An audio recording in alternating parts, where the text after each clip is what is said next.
అభినవ్ పెళ్లికి ఇచ్చేసినటువంటి అందరికీ కూడా వాళ్ళ కుటుంబం తరపున స్వాగతం తెలియజేస్తున్నాను. నాకు వాళ్ళ అమ్మగారు కార్డు ఇవ్వడానికి వచ్చినప్పుడు నేను ఆఫీస్లో ఉన్నాను. నేను సాయంత్రం ఇంటికి వచ్చి కార్డు చూశాను.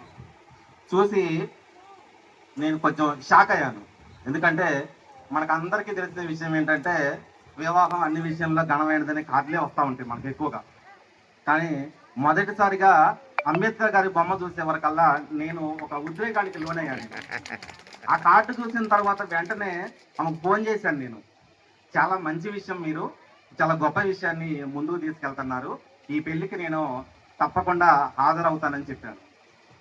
అయితే నేను పెళ్లికి వచ్చే క్రమంలో నాది కుగునూరు నుంచి రావాలి. నేను పడవ దగ్గరకు వచ్చేసరికల్లా టైం 10 అయింది. ఆ పడవలో ఉన్న మిత్రుడు ఎక్కడికి అంటే పలానా పెళ్లికి వెళ్తున్నానని చెప్పాను. నేను అదేంటి మరి 10 గంటలకే పెళ్లికి వెళ్తున్నాం అన్నారు వాళ్ళు. ఎందుకంటే అంటే కామన్గా పెళ్లి అనే వరకల్లా ఉండే ఉద్దేశం ఏంటి అంటే ఓకే టయానికి వెళ్తాము, భోజనం చేస్తాము, ఆ దంపతుల్ని ఆశీర్వదిస్తాము అని. కానీ నేనేం చెప్పానంటే ఇక్కడ ఈరోజు ఈ ఈ గ్రామంలో ఒక ఆదర్శ వివాహం జరగబోతా ఉంది. ఈ ఆదర్శ ఒక వివాహాన్ని కల్లారా చూడాలి, అది 10 మందికి తెలియజేయాలి, ఆ విధానాన్ని ముందుకు తీసుకెళ్ళాలి అని నేను స్పష్టంగా చెప్పాను. నిజానికి నేను కూడా చాలా పెళ్ళిళ్ళు చూశాను. ఎంత ముందుగా వచ్చి ఎలా జరుగుతుందని ఆసక్తిగా నేను ఈ పెళ్లికి మాత్రమే నేను హాజరయ్యాను. అయితే ఇది బాబాసాహెబ్ అంబేద్కర్ గారికి సంబంధించిన ఆదర్శ వివాహం కాబట్టి ఈ సందర్భంలో మనం ఆ మహనీయుని స్మరించుకోవటం కూడా మన యొక్క బాధ్యత. ఇక బాబాసాహెబ్ అంబేద్కర్ గారి గురించి మాట్లాడాలంటే 2 విషయాలు లేకుండా ఆయన గురించి మనం ఎప్పటికీ కూడా మాట్లాడుకోలేము. ఒకటి కులము, రెండోది మతం. పిల్లలు వినట్లేదు. బాబాసాహెబ్ అంబేద్కర్ గారి గురించి మనకి ఏం తెలియాలమ్మా? ఒకటి కులము, రెండవది మతము. ఈ 2 విషయాలు లేకుండా అసలు బాబాసాహెబ్ అంబేద్కర్ అనే వ్యక్తి మన దేశానికి అసలు తయారవడానికి ఆస్కారమే లేదు. ఎందుకంటే నిమ్న జాతుల్లో ఉన్నటువంటి బాబాసాహెబ్ అంబేద్కర్ హిందూ భావజాలంతో ఉన్నటువంటి వ్యక్తుల మూలంగా అణగదొక్కబడి దాన్ని ఎదుర్కొని పైకి రావటానికి తోడ్పడినటువంటి మహనీయుడు. ఆయన పడ్డ కష్టాలు మనం పాత సినిమాల్లో చూసే మురళీమోహన్ సినిమాల కష్టాలు కాదు, చాలా భయంకరమైనటువంటి కష్టాలు. అవన్నీ చెప్పుకుంటూ పోతే మనకి 2 రోజులు పట్టుద్ది. కానీ ఇక్కడ ఈ ఆదర్శ వివాహం గురించి మనం మాట్లాడుకునే సందర్భంలో చిన్నప్పుడు చదువుకున్న ఒక పద్యం గుర్తొచ్చింది నాకు.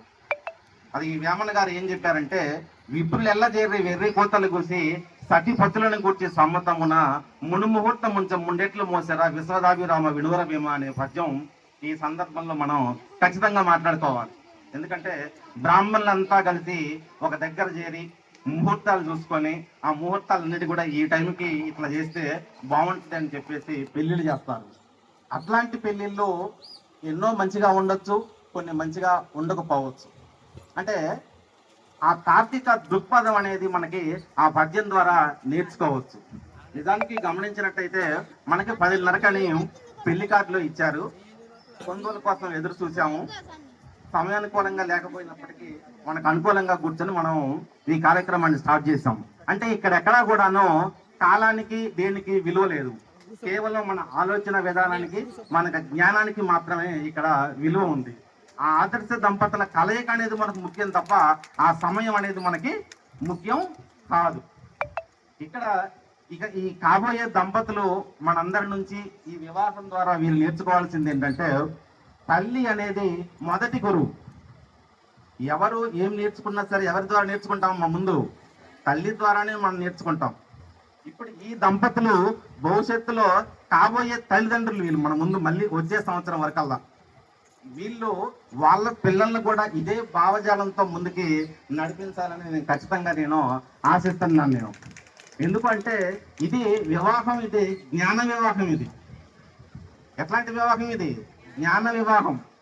వీళ్ళు ఎందుకంటే ఈ ప్రాంతంలో ఇంత గొప్ప వివాహం, ఇంత తార్కికంగా హేతువాద దృక్పథంతో ఆలోచించి ఈ నిర్ణయం తీసుకొని 10 మందికి ఆదర్శంగా నిలవటం అంటే చాలా గొప్ప విషయం. ఈ విషయంలో ఈ కుటుంబాన్ని, వీరి తల్లిదండ్రులను, బంధుగాలను అందరినీ కూడా మనం ఖచ్చితంగా అభినందించి తీరాలి. ఇక్కడ ఈ సందర్భంలో మళ్ళీ మనం ఖచ్చితంగా ఆ జ్ఞానం గురించి మాట్లాడుకున్న ప్రతి సందర్భంలో కూడా ఈ హేతువాద దృష్టితో ఆలోచించినటువంటి గుర్రం జాషువా గురించి కూడా మనం ఖచ్చితంగా మాట్లాడుకోవాలి. ఎందుకంటే వారు ఏం చెప్పారంటే, గోగులాహరించి బుద్ధి కన్నులు చూసి పరమ పేదలు దుఃఖపడినటువంటి చోటు, అలానే సాంఘికాచార పంచాస్య గర్జమున బెదరక జ్ఞానము నిలుచు చోటు ఎక్కడైతే ఉంటుందో అలాంటి గబ్బిలంతో ఆయన సంభాషిస్తాడు. చెప్పవు కదమ్మ చూసి వచ్చేదో నీవు, నిశ్చయముగా నేను వాసం ఉండేద్దును అని చెప్పేసి గుర్రం జాషువా గారి గబ్బిలం ద్వారా తెలియజేస్తారు. అంటే ఇక్కడ ఏం చెప్తున్నారంటే, జ్ఞానం అనేది మనిషికి ముఖ్యం. ఆ జ్ఞాన వివాహానికి మనందరం కూడా ఈరోజు వేదిక కావటం, మనందరం కూడా ఇందులో పాల్పంచుకోవటం గొప్ప విషయం. ఎందుకంటే నేను మీకు